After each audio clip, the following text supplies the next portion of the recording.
May 2024 current affairs ಎಲ್ಲಿಂದ ತಗೊಂಡಿದ್ವಿ? ಸ್ಪರ್ಧಾ ವಿಜೇತ ಮತ್ತೆ ವೆಬ್ಸೈಟ್ ಗಳಿಂದ ತಗೊಂಡು ಶಾರ್ಟ್ ನೋಟ್ಸ್ ಮಾಡಿದ್ವಿ. ಸೊ ಪಟಾಪಟ ಅಂತ ಒಂದ್ಸರಿ ನೋಡ್ಕೊಂಡ್ ಬಂದ್ಬಿಡೋಣ. ವಿಶ್ವ ಪತ್ರಿಕಾ ಸ್ವಾತಂತ್ರ್ಯ ಸೂಚ್ಯಂಕ ಭಾರತ 159ನೇ ಸ್ಥಾನದಲ್ಲಿದೆ. ಸೊ ಕೇಳ್ತಾ ಇರ್ತಾನೆ ಯಾವಾಗ್ಲೂ. ಈ ವರದಿನ ಬಿಡುಗಡೆ ಮಾಡುವಂತರು ರಿಪೋರ್ಟರ್ಸ್ ವಿತೌಟ್ ಬಾರ್ಡರ್ಸ್, ಗೊತ್ತಿದೆ ನಿಮ್ಗದು. ಇನ್ನ ಅಲೋಕ್ ಶುಕ್ಲಾ ಇವ್ರಿಗೆ ಗೋಲ್ಡ್ಮನ್ ಪರಿಸರ ಪ್ರಶಸ್ತಿ, ಇದನ್ನ ಗ್ರೀನ್ ನೊಬೆಲ್ ಅಂತಾನು ಕರೀತಾರೆ. ಸೊ ಅವ್ರಿಗೆ ಗೋಲ್ಡ್ಮನ್ ಪರಿಸರ ಪ್ರಶಸ್ತಿ ಸಿಕ್ಕಿದೆ, ಕೇಳಬಹುದು. ಇನ್ನ ಗ್ರೀನ್ ಆಸ್ಕರ್ ವೈಟ್ಲೆ ಪ್ರಶಸ್ತಿ, ಇದನ್ನ ಪೂರ್ಣಿಮಾ ದೇವಿ ಬರ್ಮನ್ ಅವ್ರಿಗೆ ಕೊಟ್ಟಿದ್ದಾರೆ ಎನ್ವಿರಾನ್ಮೆಂಟ್ ಗೆ ಸಂಬಂಧಪಟ್ಟಂಗೆ. ಸೊ ನೋಡ್ಕೊಳ್ಳಿ. ಇನ್ನ ಚಂದ್ರಯಾನ 3 ಮಿಷನ್ಗೆ ಜಾನ್ ಜಾಕ್ ಸ್ವಿಗರ್ಡ್ ಜೂನಿಯರ್ ಪ್ರಶಸ್ತಿ. ಸೊ ಕೇಳ್ಬೋದು, ಏನ್ ಬೇಕಾದ್ರೂ ಕರೆಂಟ್ ಅಫೇರ್ಸ್ ಅಲ್ಲಿ ಎಲ್ಲಿಗೆ ಬೇಕಾದ್ರೂ ಲಿಂಕ್ ಮಾಡ್ಬೋದು. ಸೊ ಈಗ ಹೆಂಗೋ ನಿಮ್ಮ ವಿಲೇಜ್ ಅಕೌಂಟೆಂಟ್ PDOಗೆ 100% ಈ ತರದ ಕ್ವಶನ್ಸ್ ಗಳನ್ನ ಎಕ್ಸ್ಪೆಕ್ಟ್ ಮಾಡಬಹುದು. ಸೊ ಚಂದ್ರಯಾನ 3 ಮಿಷನ್ಗೆ ಈ ಪ್ರಶಸ್ತಿ ಕೊಟ್ಟಿದ್ದಾರೆ ಅಂತ ಕೇಳಬಹುದು. ಇನ್ನ ಬಾಹ್ಯಾಕಾಶ ಪ್ರವಾಸಕ್ಕೆ ಆಯ್ಕೆಯಾದ ಮೊದಲ ಭಾರತೀಯ ನಮ್ಮ ಗೋಪಿ ತೋಟಕೂರ್ ಅವರು ಬಾಹ್ಯಾಕಾಶದ ಟೂರ್ಗೆ ಫಸ್ಟ್ ಆಯ್ಕೆ ಆಗಿದ್ದಾರೆ, ಕೇಳಬಹುದು. ಇನ್ನ ಟಾಟಾ ಸಂಸ್ಥೆಯಿಂದ ದೇಶದ ಮೊದಲ ಖಾಸಗಿ ಭೂ ವೀಕ್ಷಣಾ ಉಪಗ್ರಹ TSAT ನ ಉಡಾವಣೆ ಮಾಡಿದಂತೆ. ಖಾಸಗಿಯಾಗಿ ಟಾಟಾ ಸಂಸ್ಥೆಯವರು ಸೊ ಭೂ ವೀಕ್ಷಣೆಗೆ ಈ ಉಪಗ್ರಹನ ಉಡಾವಣೆ ಮಾಡಿದ್ದಾರೆ. ಇನ್ನ ಭಾರತೀಯ ನೌಕಾಪಡೆಯ ಮುಖ್ಯಸ್ಥರಾಗಿ Dinesh Kumar Tripathi, so very important, ಕೇಳಬಹುದು. ನೆಕ್ಸ್ಟ್, ಅಯೋಧ್ಯೆಯಲ್ಲಿ ಸೂರ್ಯ ತಿಲಕ ಯೋಜನೆ.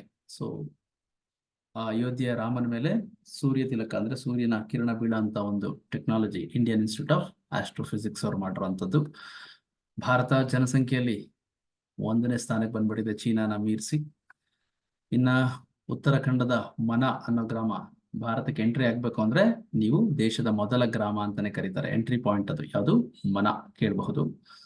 ಆಲ್ರೆಡಿ ಹೇಳಿದ್ದೀನಿ ಲಾಸ್ಟ್ ಕ್ಲಾಸ್ಗಳಲ್ಲೆಲ್ಲ.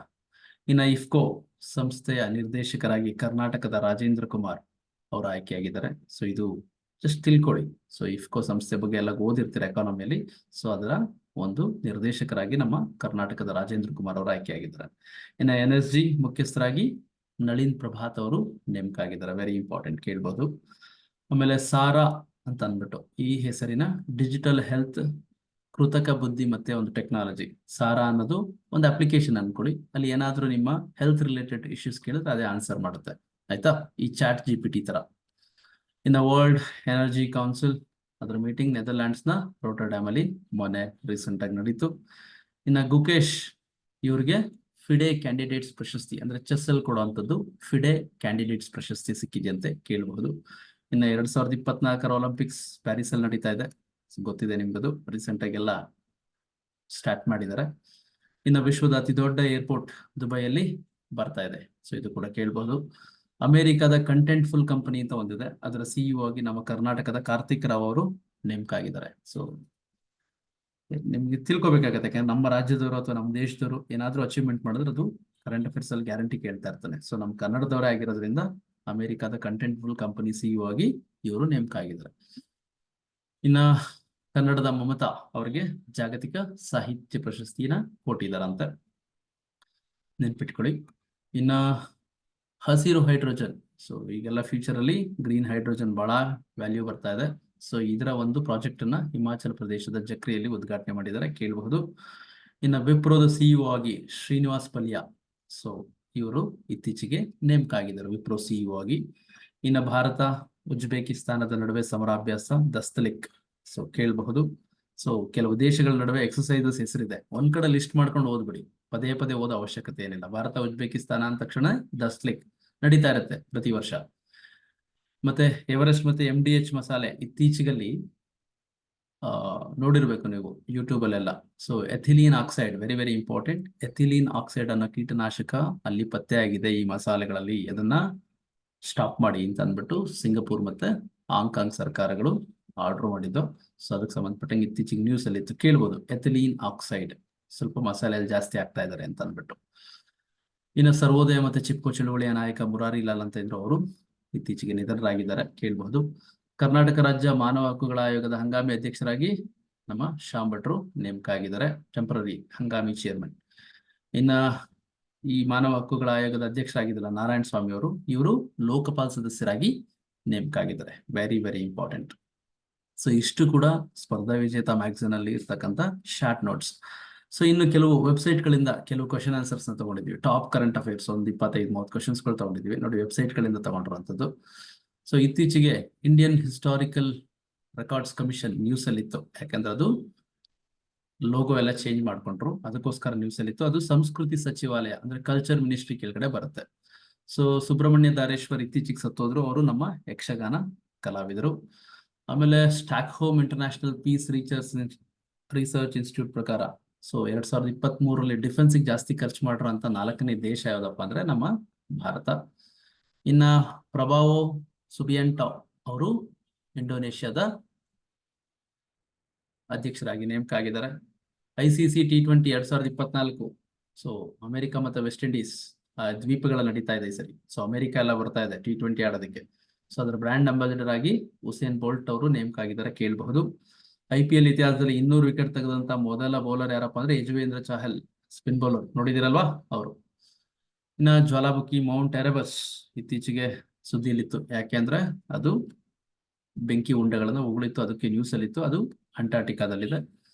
ಆಮೇಲೆ ನಮ್ಮ ಹಾಲಿನ ಬ್ರ್ಯಾಂಡ್ ನಂದಿನಿ, ಇವರು T20 ವಿಶ್ವಕಪ್ ಈಗ ನಡೀತಾ ಇದೆ, ನೆಕ್ಸ್ಟ್ ಬರುತ್ತಲ್ಲ, ಅಲ್ಲಿ 2 ತಂಡಗಳಿಗೆ ಸ್ಪಾನ್ಸರ್ಶಿಪ್ ಮಾಡ್ತಾ ಇದೆ. ಯಾವ್ದು? ಸ್ಕಾಟ್ಲೆಂಡ್ ಮತ್ತೆ ಐರ್ಲೆಂಡ್ ತಂಡಗಳಿಗೆ, ಕೇಳಬಹುದು. ಸೊ ಗುಜರಾತ್ನ ಯಾವ ಲೋಕಸಭಾ ಕ್ಷೇತ್ರದಿಂದ ಬಿಜೆಪಿ ಅಭ್ಯರ್ಥಿ ಮುಖೇಶ್ ದಲಾಲ್ ವಿರೋಧವಾಗಿ ಆಯ್ಕೆ ಆದ್ರು ಅಂದ್ರಪ್ಪ? ಏನ್ ವಿಶೇಷತೆ ಇಲ್ಲಿ ಅಂದ್ರೆ, ಸೊ ಇಲ್ಲಿ ಎಲೆಕ್ಷನ್ ಆಗಿಲ್ಲ, ಸೊ ಅಪ್ಲಿಕೇಶನ್ ಹಾಕಿರೋದ್ರಲ್ಲಿ ಆಪೋಸಿಟ್ ಅವ್ರು ರಿಜೆಕ್ಟ್ ಆಗಿ, ಸೊ ಏಕೈಕ ವ್ಯಕ್ತಿ ಫಸ್ಟ್ ಪರ್ಸನ್ ಅಂದ್ರೆ ಲೋಕಸಭೆಗೆ ಆಯ್ಕೆ ಆಗಿದ್ದು, ಅದಕ್ಕೋಸ್ಕರ ಸೂರತ್ ಕ್ಷೇತ್ರದಿಂದ. ಇನ್ನು ಸ್ಕೈ ಟ್ರ್ಯಾಕ್ ಅವಾರ್ಡ್ಸ್ 2024ರಲ್ಲಿ ಅತ್ಯುತ್ತಮ ವಿಮಾನ ನಿಲ್ದಾಣ ಪ್ರಶಸ್ತಿ ಯಾರಿಗೆ? ಹಮದ್ ಇಂಟರ್ನ್ಯಾಷನಲ್ ಏರ್ಪೋರ್ಟ್ ದೋಹಾದಲ್ಲಿ ಬರುತ್ತೆ. ಇನ್ನ Bharat BrahMos supersonic cruise ಕ್ಷಿಪಣಿಯನ್ನ ಯಾವ ದೇಶಕ್ಕೆ ಪೂರೈಸುತ್ತೆ ಅಂತ ಕೇಳಿದ್ರೆ, ಇವೆಲ್ಲ ಮಲ್ಟಿಪಲ್ ಚಾಯ್ಸ್ ಕ್ವಶನ್ ತರ ಹೆಂಗ್ ಬೇಕಾದ್ರೂ ಕೇಳ್ಬೋದು, ನಾನು ಆನ್ಸರ್ಸ್ ಹಾಕ್ಬಿಟ್ಟಿದ್ದೀನಿ. ಫಿಲಿಪೈನ್ಸ್ ದೇಶಕ್ಕೆ ಬ್ರಹ್ಮೋಸ್ ಕೊಡ್ತಾ ಇದ್ದಾರೆ ಭಾರತದವರು. ಆಮೇಲೆ ತಿರಂಗಿ ಬರ್ಫಿಗೆ ಇತ್ತೀಚೆಗೆ GI ಟ್ಯಾಗ್ ಸಿಕ್ಕಿದೆ, ಅದು ವಾರಣಾಸಿಯಲ್ಲಿ ಬಹಳ ಫೇಮಸ್, ಅಲ್ಲಿನ ಮೂಲ. ವಿಶ್ವದ ಅತ್ಯಂತ ಜನನಿಬಿಡ ವಿಮಾನ ನಿಲ್ದಾಣಗಳ ಪಟ್ಟಿಯಲ್ಲಿ ಭಾರತದ ದೆಹಲಿ 10ನೇ ಸ್ಥಾನ ಇದೆಯಂತೆ. IPL ಇತಿಹಾಸದಲ್ಲಿ ಅತಿ ಹೆಚ್ಚು ತಂಡದ ಸ್ಕೋರ್ ಮಾಡಿದ ತಂದೆ ದಾಖಲೆ ಮುರಿದ ತಂಡ ಯಾವ್ದಪ್ಪ ಅಂದ್ರೆ ಸನ್ರೈಸರ್ಸ್, ಅವ್ರದ್ದೇ ಹೈಯೆಸ್ಟ್ ಇತ್ತು. ಸೊ ಮತ್ತೆ ಅವ್ರದ್ದೇ 287 ಏನೋ ಹೊಡೆದಿದ್ದಾರೆ. ಸೊ ಮತ್ತೆ ಅವ್ರದ್ದು ಸನ್ರೈಸರ್ಸ್ ಹೈಯೆಸ್ಟ್ IPL ಅಲ್ಲಿ ರೆಕಾರ್ಡ್ ಮಾಡಿರೋ ಸ್ಕೋರು. ಹೈಬ್ರಿಡ್ ಪಿಚ್ ತಂತ್ರಜ್ಞಾನ ಬಳಸಿದ ಭಾರತದ ಮೊದಲ ಕ್ರೀಡಾಂಗಣ ಧರ್ಮಶಾಲಾದಲ್ಲಿ. ಹೈಬ್ರಿಡ್ ಟೆಕ್ನಾಲಜಿ ಅಂದ್ರೆ ನ್ಯಾಚುರಲ್ ಗ್ರಾಸ್ ಮತ್ತೆ ಆರ್ಟಿಫಿಷಿಯಲ್ ಗ್ರಾಸ್, 2 ಟೆಕ್ನಾಲಜಿ, ಸಿಂಥೆಟಿಕ್ ಇವೆರಡೂ ಬಳಸ್ಕೊಂಡು ಮಾಡಿದಂತ hybrid technology Dharamshala cricket pitch. 2ನೇ ಬಾರಿಗೆ 5 ವರ್ಷಗಳ ಅವಧಿಗೆ ಆಯ್ಕೆಯಾದ IMF ಚೇರ್ಮನ್ ಯಾರು? MD ಕ್ರಿಸ್ಟಲಿನಾ ಜಾರ್ಜಿವಾ, ಕೇಳ್ಬೋದು. ಸೈಬರ್ ಅಪರಾಧ ಸೂಚ್ಯಂಕದಲ್ಲಿ ಭಾರತ 10ನೇ ಪ್ಲೇಸ್ ಅಲ್ಲಿ ಇದೆ, ವೆರಿ ಇಂಪಾರ್ಟೆಂಟ್. 16ನೇ ಹಣಕಾಸು ಆಯೋಗದ ಪೂರ್ಣಾವಧಿ ಸದಸ್ಯರಾಗಿ ಮನೋಜ್ ಪಾಂಡಾ ಅವ್ರನ್ನ ಮೆಂಬರ್ ಆಗಿ ನೇಮಕ ಆಗಿದ್ದಾರೆ. ಸೊ ಇದರ ಅಧ್ಯಕ್ಷರು ಗೊತ್ತಿದೆ, 16ನೇ ಹಣಕಾಸು ಆಯೋಗದ ಅಧ್ಯಕ್ಷರಾಗಿ ಅರವಿಂದ್ ಪನಗರಿಯಾ ಅಲ್ವಾ? ಸೊ ಗೊತ್ತಿದೆ. ಅದರ ಪೂರ್ಣಾವಧಿ ಸದಸ್ಯರಾಗಿ ಮನೋಜ್ ಪಾಂಡಾ. ಐರ್ಲೆಂಡ್ನ ಹೊಸ ಪ್ರಧಾನಿಯಾಗಿ ಸೈಮನ್ ಹ್ಯಾರಿಸ್ ಅವರು ನೇಮಕ ಆಗಿದ್ದಾರೆ. ಸಿಟ್ವೆ ಬಂದರು ಮಯನ್ಮಾರ್ ಅಲ್ಲಿ ಬರುತ್ತೆ. ಅಲ್ಲಿನ ನಿರ್ವಹಣೆ ಹಕ್ಕನ್ನ ಭಾರತ ಮಯನ್ಮಾರ್ ಇಂದ ಪಡೆದುಕೊಂಡಿದ್ದಾರೆ. ಸೊ ಬೇಕಾಗತ್ತೆ, ಒಂದು ಎಕನಾಮಿ ದೇಶದ ಅಭಿವೃದ್ಧಿ ಆಗ್ಬೇಕು ಅಂದ್ರೆ ಪೋರ್ಟ್ಸ್ ಇವೆಲ್ಲ ನೋಡುವಂಥದ್ದು ಬೇಕಾಗತ್ತೆ. ಸಿಟ್ವೆ ಬಂದರು ಮಯನ್ಮಾರ್ ನೆನ್ಪಿಟ್ಕೊಳ್ಳಿ. ಸೊ ಸಂಗೀತ ವಾದ್ಯಗಳು ಜಾಸ್ತಿ ಮಿರಾಜ್ ನಗರದಲ್ಲಿ ತಯಾರು ಮಾಡ್ತಾರೆ. ಸೊ ಅಲ್ಲಿ ಕೆಲವು ಸಂಗೀತ ಇದಕ್ಕೆ ವಾದ್ಯಗಳಿಗೆ GI ಟ್ಯಾಗ್ ಕೊಟ್ಟಿದ್ದಾರೆ. ಆ ಮಿರಾಜ್ ನಗರ ಮಹಾರಾಷ್ಟ್ರದಲ್ಲಿ ಬರುತ್ತೆ. ಸೊ ವಿಶ್ವ ಬ್ಯಾಂಕ್ ಗ್ರೂಪ್ ಇಂದ ಇತ್ತೀಚೆಗೆ ಆರ್ಥಿಕ ಸಲಹಾ ಸಮಿತಿಯ ಸದಸ್ಯರಾಗಿ ಯಾರನ್ನ? ನಮ್ಮ ರಾಕೇಶ್ ಮೋಹನ್ ಅವ್ರನ್ನ ನೇಮಕ ಮಾಡಲಾಗಿದೆ, ವೆರಿ ಇಂಪಾರ್ಟೆಂಟ್, ಕೇಳ್ತಾನೆ. ಈಚೆಗೆ GI ಟ್ಯಾಗ್ ಕೊಟ್ಟಿದ್ದಾರೆ ಯಾರಿಗೆ? ಖಾತಿಯಾ ಗೋಧಿಗೆ ಕೊಟ್ಟಿದ್ದಾರೆ. ಈ ಖಾತಿಯಾ ಗೋಧಿ ಎಲ್ಲಿದ್ದು? ಉತ್ತರ ಪ್ರದೇಶದ್ದು. ಸೊ ಸರಕು ಪರಿಮಾಣದ ದೃಷ್ಟಿಯಿಂದ ಭಾರತದ ಅತಿ ದೊಡ್ಡ ಬಂದರು ಯಾವ್ದಪ್ಪ ಅಂದ್ರೆ, ಜಾಸ್ತಿ ಅಂದ್ರೆ ಗೂಡ್ಸ್ ನೆಲ್ಲ ಹ್ಯಾಂಡಲ್ ಮಾಡುವಂತ ದೊಡ್ಡ ಬಂದರು ಈಗ ಪ್ರೆಸೆಂಟ್ ಪಾರಾದೀಪ್ ಬಂದರು. ಸೊ ಇತ್ತೀಚೆಗೆ ಸುದ್ದಿಯಲ್ಲಿದ್ದಂತ ಆಪರೇಷನ್ ಸಂಕಲ್ಪ ಯಾವ್ದಕ್ಕೆ ಸಂಬಂಧಪಟ್ಟಂಗಪ್ಪ ಅಂತಂದ್ರೆ ಕಡಲ ಭದ್ರತೆ ಅಂದ್ರೆ ಕೋಸ್ಟಲ್ ಸೆಕ್ಯೂರಿಟಿಗೆ ಸಂಬಂಧಪಟ್ಟಂಗೆ operation Sankalp, very very important. ಇಷ್ಟು ಕೂಡ ವೆಬ್ಸೈಟ್ ಗಳಿಂದ ತಗೊಂಡಂತ ಟಾಪ್ ಕರೆಂಟ್ ಅಫೇರ್ಸ್. ಸೊ ಎಲ್ಲ ವಿಡಿಯೋಸ್, ಕಂಪ್ಲೀಟ್ ಥಿಯರಿ ಸಬ್ಜೆಕ್ಟ್ಸ್, ಪ್ಯಾಕೇಜ್ಗಳು ಎಲ್ಲ ನಮ್ಮ ಆಪ್ ಅಲ್ಲಿ ಇದೆ, ಆಯ್ತಾ? ಸೊ ಮಿಸ್ ಮಾಡದೆ ಯಾವ ಪ್ಯಾಕೇಜ್ ಬೇಕೋ ಅದನ್ನು ಯುಟಿಲೈಸ್ ಮಾಡ್ಕೊಳ್ಳಿ. ಈಗ ನಮ್ಮ ಪ್ಯಾಕೇಜ್ಗಳು ಕೋರ್ಸ್ಗಳ ಮೇಲೆ ಸೊ ನಾಳೆವರೆಗೂ ಮೇ 13ರವರೆಗೂ 50% ಆಫರ್ ಇದೆ. ಉದಾಹರಣೆ ಯಾವುದೋ ಒಂದು ಕೋರ್ಸ್ 500 rupees ಇದೆ ಅಂದ್ರೆ 250ಗೆ ಸಿಗುತ್ತೆ. ಸೊ ನಾಳೆವರೆಗೂ ಮಾತ್ರ. ಸೊ ಬೇಕಾದ್ರೆ ಯುಟಿಲೈಸ್ ಮಾಡ್ಕೊಳ್ಳಿ. ಎಲ್ಲ subjects PDO, village accountant, KS ಪ್ರತಿಯೊಂದು ಪ್ಯಾಕೇಜ್ ಕೂಡ ಅಲ್ಲಿದೆ, ಆಯ್ತಾ? ಸೊ ಕರೆಂಟ್ ಅಫೇರ್ಸ್ ಇದೇ ರೀತಿ ಮಂತ್ಲಿ ಮಾಡ್ತಿದ್ವಿ. ಇದು ಮೇ ತಿಂಗಳ ಮ್ಯಾಗ್ಝಿನ್ ಸ್ಪರ್ಧಾ ವಿಜೇತ ಶಾರ್ಟ್ ನೋಟ್ಸ್ ತಗೊಂಡ್ವಿ, ಜೊತೆಗೆ ವೆಬ್ಸೈಟ್ಗಳಿಂದ ತಗೊಂಡಿದ್ವಿ.